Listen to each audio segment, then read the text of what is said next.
consistency is the hardest thing to do in this entire world. Today in this video, I'm gonna lay out the 4 steps on how to overcome not being consistent, and we're gonna touch on each individual aspect of life that maybe deters us from staying consistent with our goals. So before we kick off this list, what is consistency? Well, consistency is basically when you do the same thing or a same action over and over again to achieve a goal, right? Now, that is probably the most basic explanation of consistency that you can get. And then so now let's talk about why it is so hard to stick with something and basically do it every single day over and over and over and over and over again to expect a greater goal. Now, why is it so difficult to stick with things? Well, it is because of the way that we live. So let's look at a full day. So a full day, you wake up, go to the gym, eat breakfast, start work, end work, then you have your little leisure time,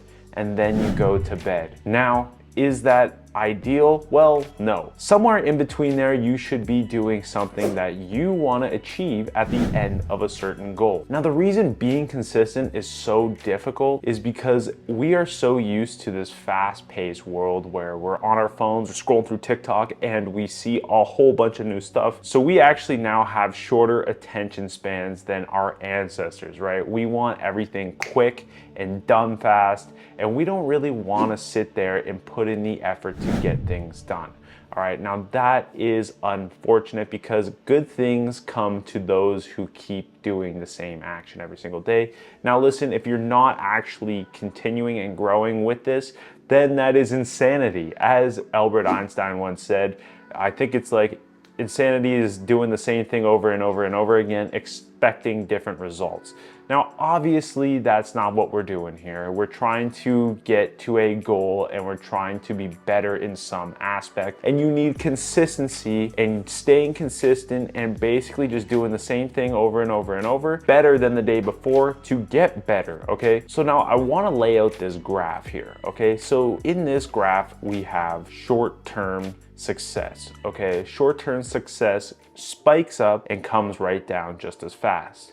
Now, if we look at this other graph here, this is just basically changing 1% every single day, and it's a sustained graph. Why should you follow this, and why is this even important with consistency? Well, we all expect instant results. And this is the basic overview of what happens with instant results. Instant results spike up, but then they also come down just as hard. Whereas if we take the harder route and we do one new thing every single day to get better, then you can see the graph over time will eventually get you to that goal.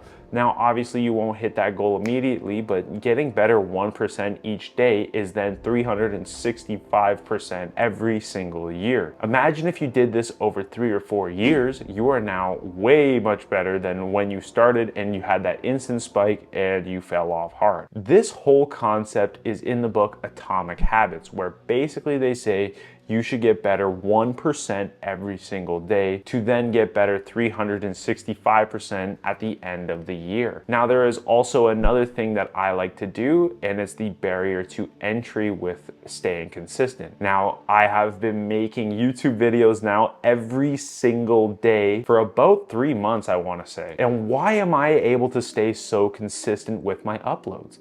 It's because of my setup. I'll pop up a picture of my setup right now.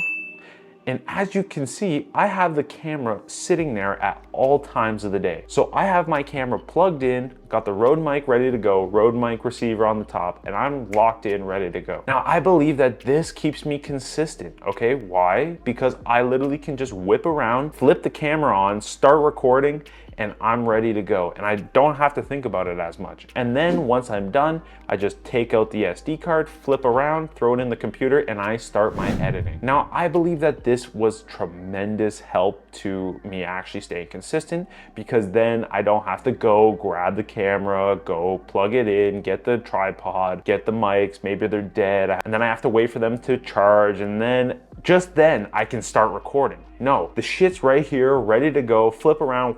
I can literally start recording in about 30 seconds and then I have zero time to actually think about doing it. I just already thrown into it. That is what you call reducing the barrier of entry. So for example, this is how you can apply it in your life, okay? And it's going to sound stupid, but listen, okay? Listen, because it actually works. Let's say that when you get home from work, you throw your keys down and you go and you turn the TV on and now you're watching a YouTube channel, hopefully me.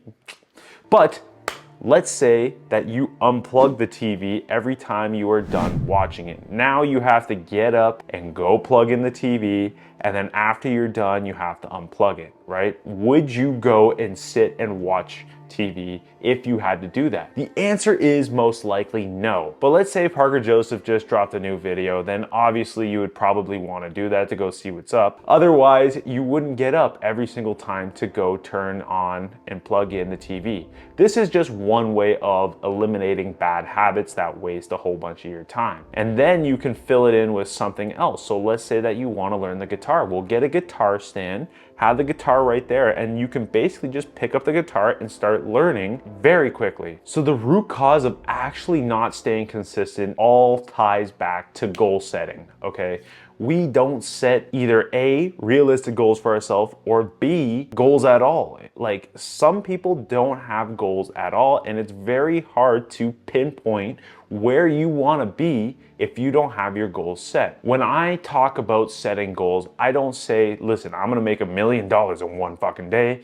No, make it maybe over 2 years that you decide to make that, right? So now you have a little bit more time to figure out exactly how to do it, and it could be achievable. Now that might not be achievable for most people, but if you set a goal, well, I want to get my income up, or I want to lose weight by a certain period of time, make it realistic for yourself. Know how you do things, okay? I guarantee you that by the time that you actually hit that goal, it's gonna feel so great.